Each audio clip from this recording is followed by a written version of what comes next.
Hey, Andy. Hey, Good to see you, man. good to see you, man. Yeah, you too.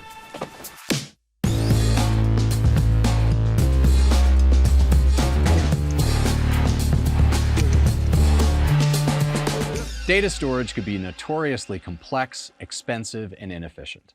But Pure Storage offers a better approach. With me is Andy Stone, Chief Technology Officer Americas from Pure Storage. Andy, what does Pure Storage do differently? Yeah, Kevin, I think it comes in a couple of forms. First is the technology. By offering a completely non-disruptively upgradable model, we give customers the ability to upgrade storage over time. Looking at the business models, we allow customers to consume however they need and want. So whether it's true OpEx, CapEx, or a combination via an offering we call Flex, we give them that ability as well. And lastly, on the technology piece, having a common Pure operating environment and management environment through Purity as the operating environment and Pure One as the management environment truly differentiates us from the competition. What data storage problems can Pure Storage solve?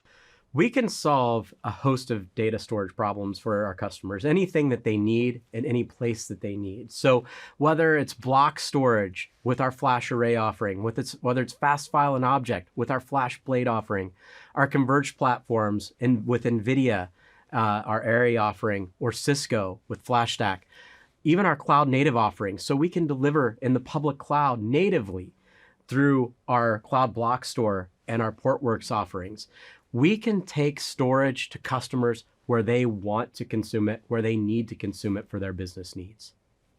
What does Pure Storage see as the future of data storage? The future of data storage looks a lot like the cloud, right? We are moving toward a completely cloud operating model. So everything becomes cloud-like. From the introduction of Pure Fusion, which gives you the ability to manage storage via storage classes, to much higher density. We already talked about, we released a 75 terabyte drive this year. We have 150 next, 300 the year after. It's going to get better and bigger over time, right? So that density is really going to come into play. And lastly, it's going to be the elimination of the hard disk. So over time, we'll see flash really ramping up in the enterprise and taking over all of those competitive workloads that we've generally seen in the enterprise. Thanks for your time here today, Andy. Yeah, thanks, Kevin.